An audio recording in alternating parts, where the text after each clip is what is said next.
Today, we're doing a review of the North Carolina Zoo on the Home Tip Show. Let's do it. The North Carolina Zoo is settled in 2,600 acres in central North Carolina, just south of Asheboro in Randolph County.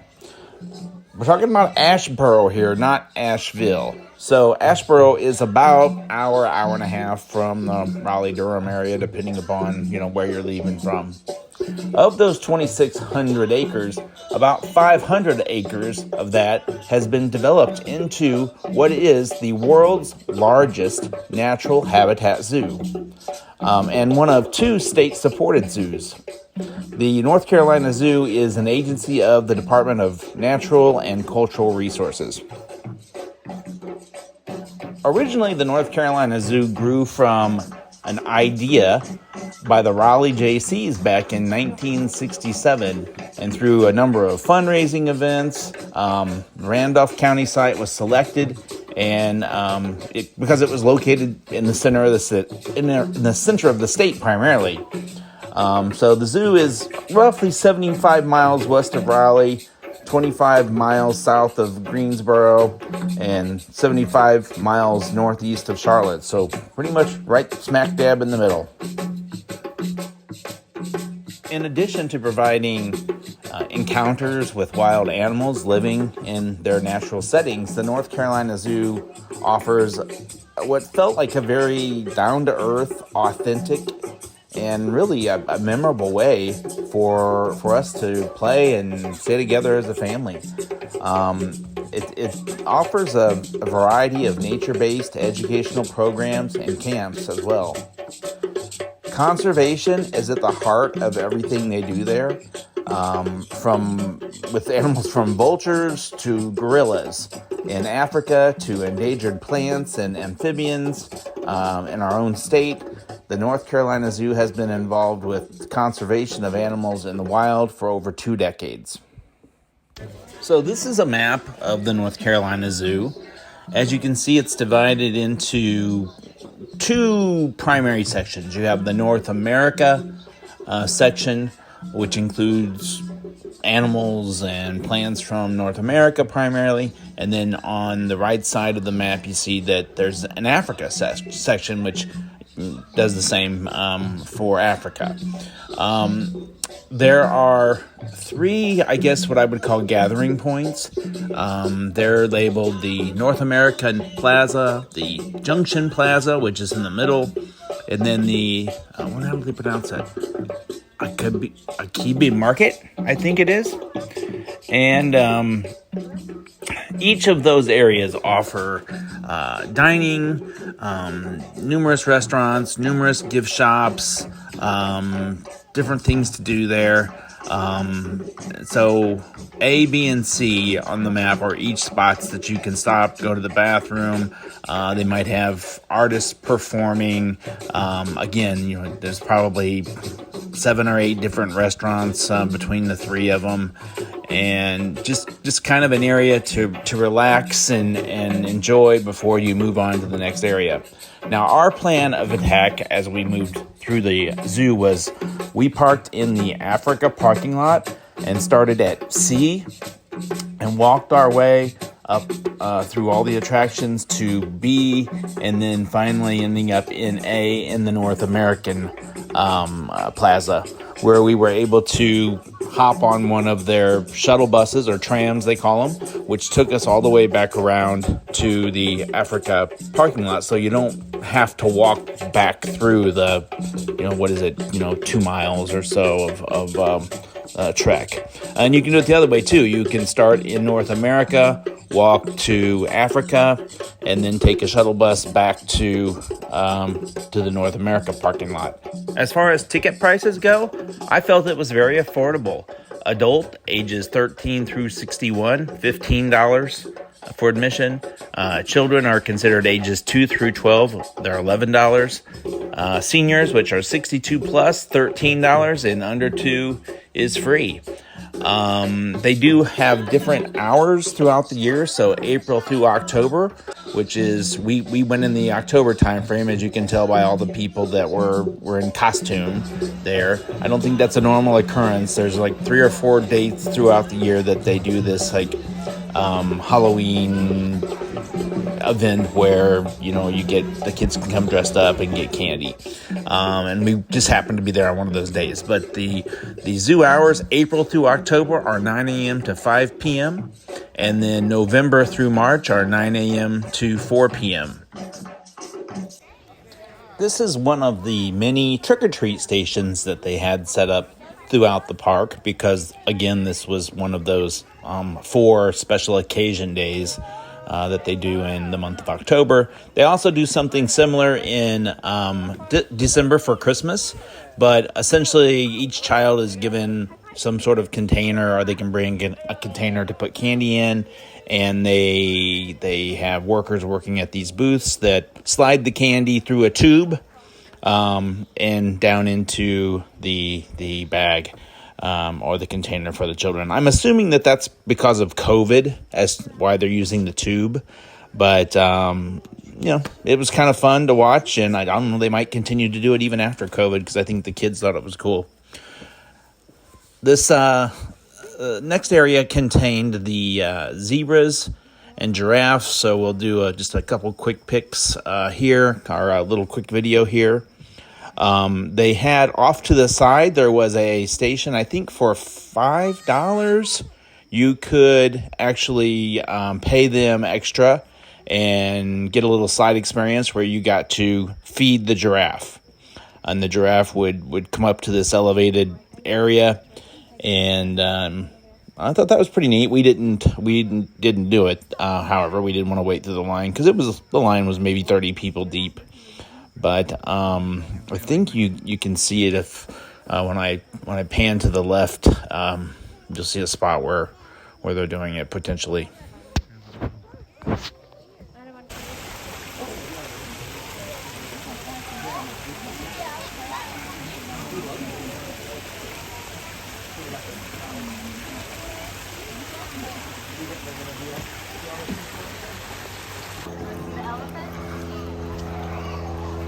Watani Grasslands Reserve.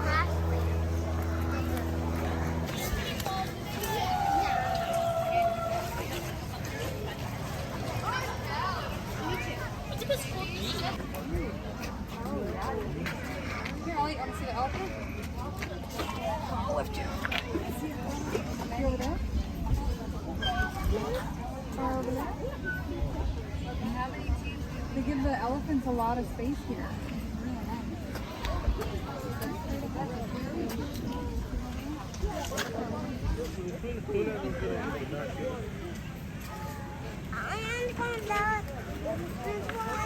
What? That's not an elephant ride, Elliot. We're not really supposed to climb on that. I know. Yeah. Safari list.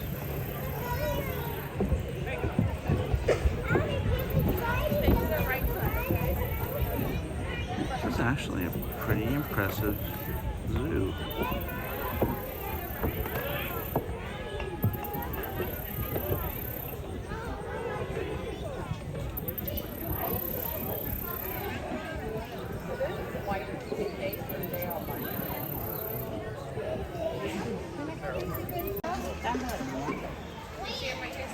All right, you ready? Bye, lions. They sleep a lot. Lions are so scared of the megalodon, they had to close their eyes. Whoa.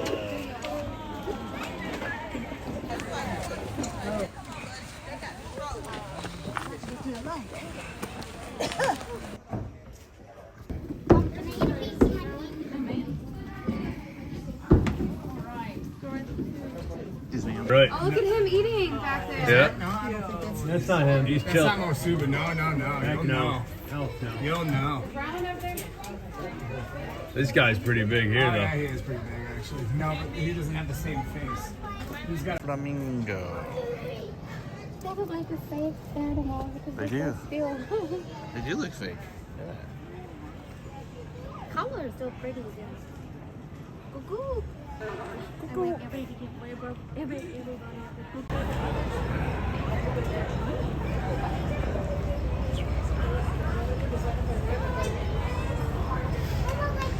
Yeah, your family is very pleasant.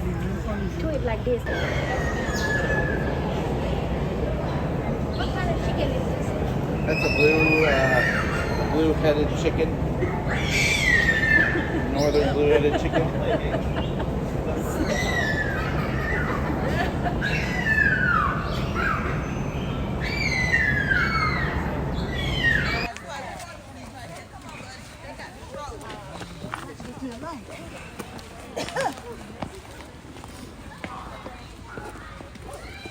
Just get a little rough before they get around.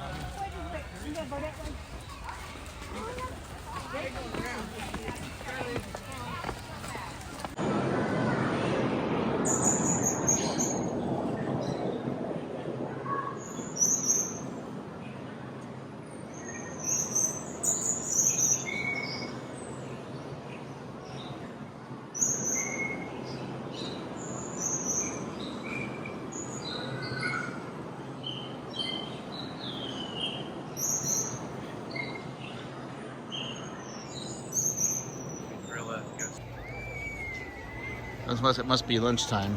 Yeah, 12:45. So we've got gift stores and that fake grass. I want to go gift store. There's a gift store. Over here.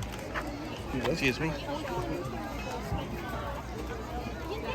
you think I need an umbrella? No, you've got an umbrella on your head. No, you should video that. Why is that? Do you think I need an umbrella? No, I think you're good. You can survive a cosmic flare or a rainstorm. Oh, bees. A solar flare, rainstorm, you're protected with that hat on.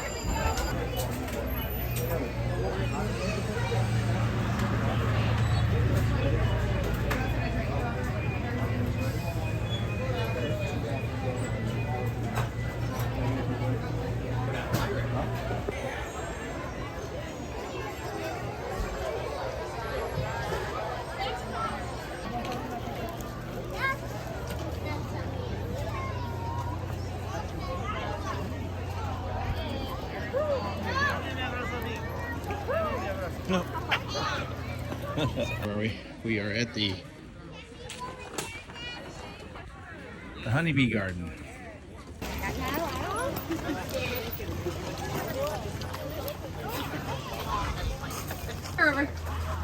You see over by the door on the ground, laying in the sun? Oh, sand river. Come on, River, you done.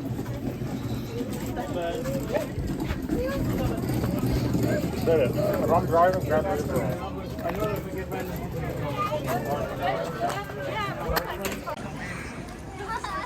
Yeah, I don't like desert much. I like tropical rainforest. Yeah. I noticed. Just spread it up. A lot of bees. That's for sure.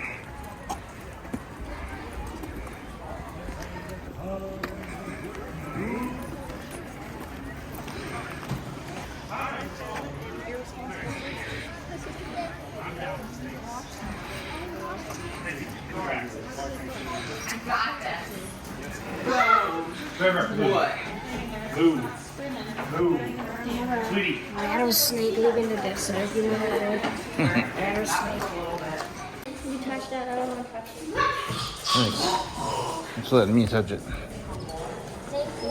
You're welcome.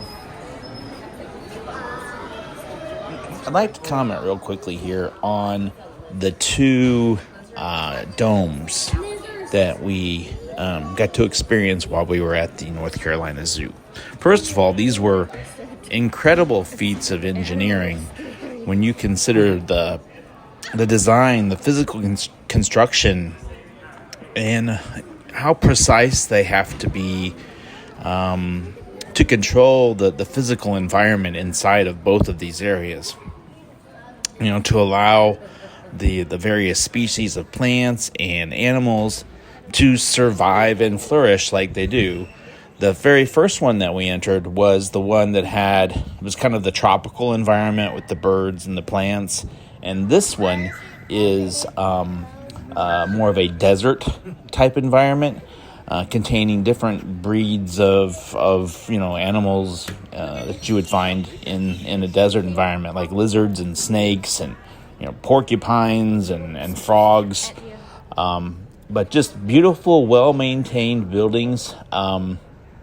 For North Carolina to have this type of incredible zoo out in the middle of nowhere in the country, it's kind of unexpected. I was really, really impressed. Nearly like Disney Animal Kingdom level. So, great job to the North Carolina Zoo for being able to keep and maintain such a wonderful place. So this video is approaching about 17 minutes, and we've made it through most of the zoo at this point. The prairie, which had the black bears and the bison, that was really the last natural habitat area that I wanted to make sure that I captured on video. The only area that was left there is a kid zone where kids can kind of play on this giant jungle gym, and there is a polar bear exhibit, which just had one polar bear at the time. There were no seals that I could see. There were some foxes in an exhibit, and besides that, that the next stop was the North American Plaza, which takes you back to dining, where they have a farm-to-table cafe and Settlers Ridge dining, as well as the Earth Explorer gift shop, which is your last chance if you're exiting through the North American parking lot. It's your last chance to get, souvenirs, gifts, sundries, and, rentals for strollers and wheelchairs and things of that nature. As well as you can purchase zoo memberships at both the North American and the African entrance. So, how would I rate the zoo overall? On a scale from 1 to 5, I'm going to put the animal attractions, I give a solid 4. I think that some of them are done beautifully, but there are a few that need a little work to make them look a little bit more like a natural habitat. But for the most part, the animals look like they're in the wild. From an other attractions perspective, and here I'm referring to rides and things that adults could do. It's not Animal Kingdom Park, right? It has the tram ride, it has a carousel, and it has a kids play zone, but that's about it. There are no rides there. From a kid friendliness perspective, definitely a 5. It's very safe. The staff was friendly toward the children. They were giving out candy. From a theming perspective, you're comparing against Disney, but you're better than Six Flags. So I give you a solid 3.5. I thought the staff was friendly, and I almost went to a 5 or 4.5 on this one, but I stuck it at a 4. I just didn't see always the extra effort. From a parking perspective, 5, it's free, and there's a shuttle bus. And from a cleanliness perspective, it was a solid 4.5, a very well-kept, clean park, giving us an overall score of a 4 on a 1 through 5 scale. So, great job to North Carolina Zoo. I want to make one clarification. The shuttle is what takes you from parking lot to parking lot. So from North America parking to Africa parking. The tram is a separate, I believe, paid transaction that takes you kind of, if you look there in the video, you do see the tram, but it takes you kind of on a safari through the grasslands and through the prairie to get a little bit closer look at the animals. We didn't feel like it was something we wanted to pay extra for that day, just given the amount of time when we needed to be back. So we didn't experience it, but it looks like it would be a fun thing to do if we go back again. Or I should say when we go back again. So that about wraps it up for today. Please, if you gained anything from this video, remember to hit the like button and subscribe to my channel. I'm really trying hard to hit 200 subscribers by the end of October. I'm at 195 now. So my goal is, again, 1,000 subscribers by the middle of next year, 2022. So thank you very much for watching. Please leave any comments in the comment section. Take care.